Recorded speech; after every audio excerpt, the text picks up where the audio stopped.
Jude Bellingham is frustrated, unable to play or score like he did last season.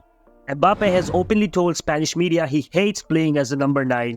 Vinicius seems rattled after the Ballon d'Or snub.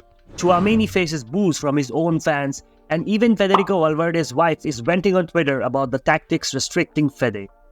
A dressing room that should have been unstoppable now seems on the edge of implosion.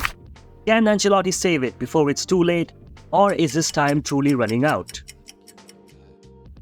Don Carlo returned to Real Madrid for a second spell after delivering a Champions League in his first stint with Los Blancos back in 2013.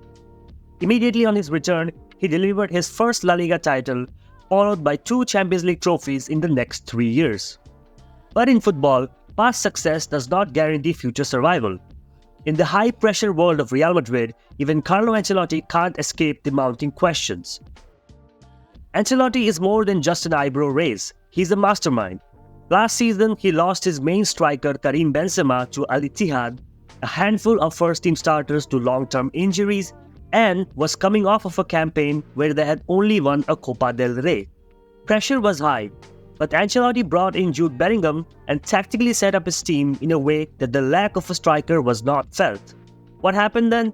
They ended up winning the Champions League, their 15th, and La Liga dominantly, losing only 2 games across the entire season. Despite a 30-year coaching career filled with memorable seasons, the 23-24 season probably cemented his legacy. His smart introductions of Joselu, a makeshift defense, the transition from the old midfield guard to the new, and the advanced attacking role that saw Jude Bellingham transform into a different player were all key. Naturally, expectations were sky high this season, and we all know why. This summer, Real Madrid finally landed their long-awaited transfer of Kylian Mbappe, ushering in the third Galactico era. Imagine adding one of the world's best players to a team that had won the Champions League and La Liga in the most dominant fashion, all with one hand tied behind their back. Everyone wanted to see how Vini, Mbappe and Rodrygo would play together at the front, supported by world-class midfielders like Jude Bellingham and Fede Valverde. It was supposed to be the dawn of a new era, but it's fallen flat. Signing Mbappe wasn't necessarily Ancelotti's decision. I've said it time and time again, and I even made a video about it, that it was an ego signing. Florentino Perez could not let go of a player like Mbappe who had previously rejected him, who had made Real Madrid dance at his fingertips, so Perez had to sign him, even if it meant stacking 3 left wingers in Madrid's attack who can't coexist. Even if it meant compromising Jude Bellingham's role, who was Madrid's MVP last year for his attacking prowess and skill. This season, Bellingham has been effectively neutralized to accommodate Mbappe, Vinicius, and Rodrygo up front. He doesn't make those deep runs or occupy similar spaces on the pitch, and his output has dropped, all because Mbappe now commands those areas. And fans are quick to blame it on Ancelotti, saying that despite all his tactical acumen, he hasn't been able to fix the attack.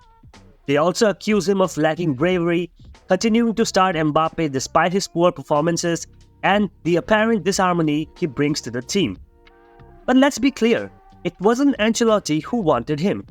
This guy won a double last season with his eyebrows, chewing gum, and a lopsided attack.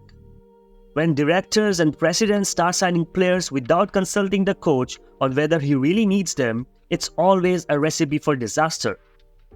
The Mbappe saga started even before Ancelotti took charge in his second spell, back when I think Zidane was manager. And yeah, maybe Zidane would have wanted Mbappe in his setup.